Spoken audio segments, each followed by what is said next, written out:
నరేంద్ర మోడీ గారి స్వరాష్ట్రమైన గుజరాత్ ముఖ్యమంత్రికి వైబ్రెంట్ గుజరాత్ 2047 పెట్టుబడులను ఆకర్షించడానికి మీరు అనుమతిస్తారు. అతను కెనడా, అమెరికా లాంటి దేశాలలో పర్యటిస్తాడు, పెట్టుబడులు పెట్టే వాళ్ళతో కలుస్తాడు, మాట్లాడతాడు, గుజరాత్లో పెట్టుబడులు పెట్టమని ఆహ్వానిస్తాడు. అదే తెలంగాణలో తెలంగాణ రైజింగ్ 2047 పాలసీలో భాగంగా ఎడ్యుకేషన్, స్పోర్ట్స్ అండ్ ఇన్వెస్ట్మెంట్స్ వీటి కోసం తెలంగాణ ముఖ్యమంత్రి పర్యటన చేస్తా అంటే అమెరికా పర్యటనను తిరస్కరిస్తారు. నేను ఒక ప్రశ్న సూటిగా కేంద్ర ప్రభుత్వాన్ని అడగదలుచుకున్నాను. నిజంగా నా విదేశీ పర్యటనలో విషయం లేదు, లేకపోతే విషయాలు మీకు అందించలేదంటే ఇంగ్లాండ్కి అనుమతి ఎందుకు ఇచ్చిండ్రు, అమెరికాకు అనుమతి ఎందుకు తిరస్కరించిండ్రు? ఇంగ్లాండ్, అమెరికాకు రెండింటికి ఒకే విధానాలతోని ఒకే అంశాలను తీసుకొని నేను విదేశీ పర్యటన చేసిన. ఇంగ్లాండ్లో నేను ఆక్స్ఫర్డ్ యూనివర్సిటీ వెళ్ళడం జరిగింది. ఆక్స్ఫర్డ్ యూనివర్సిటీ హైదరాబాద్కు టీంను పంపించి ఇక్కడ ఆక్స్ఫర్డ్ యూనివర్సిటీ స్టార్ట్ చేయడానికి పరిస్థితులను పరిశీలిస్తామని మనకు అష్యూరెన్స్ ఇచ్చారు.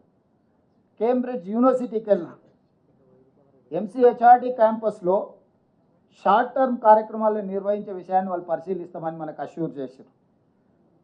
భారత్ ఫ్యూచర్ సిటీలో ఆఫ్షోర్ క్యాంపస్ పెట్టడానికి కూడా మేము పరిశీలిస్తామని చెప్పారు.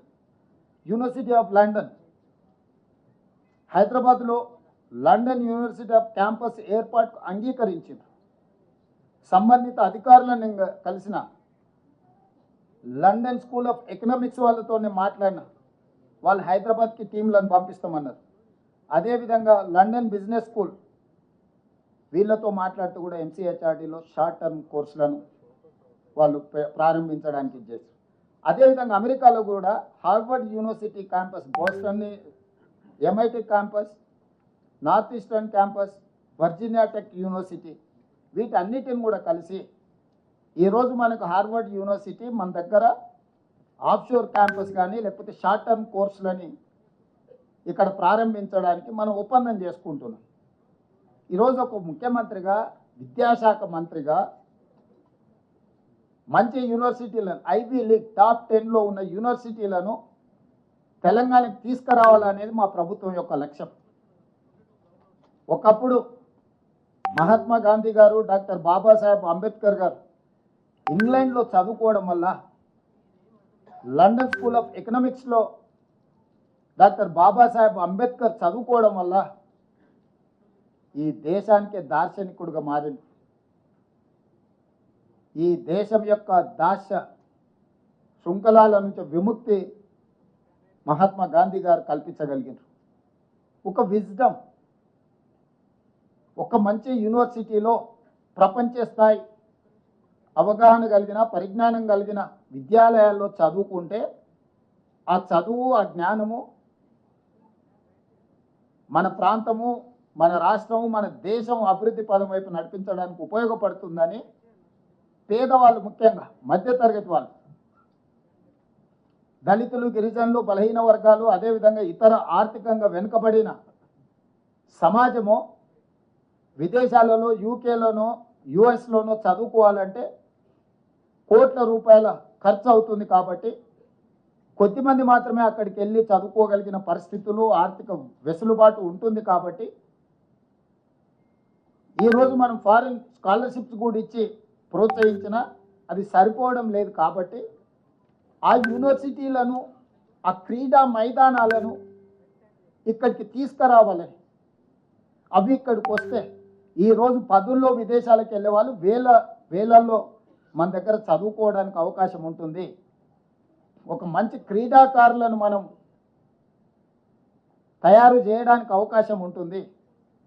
ఈరోజు రాష్ట్రానికి పెట్టుబడులను ఆకర్షించడం ద్వారా 2034కి $1 ట్రిలియన్ ఎకానమీ, 2047 నాటికి $3 ట్రిలియన్ ఎకానమీకి పెంచాలి తెలంగాణని ఈరోజు ఈ పర్యటనను నిర్ణయించుకొని మేము ముందుకు వెళ్తుంటే,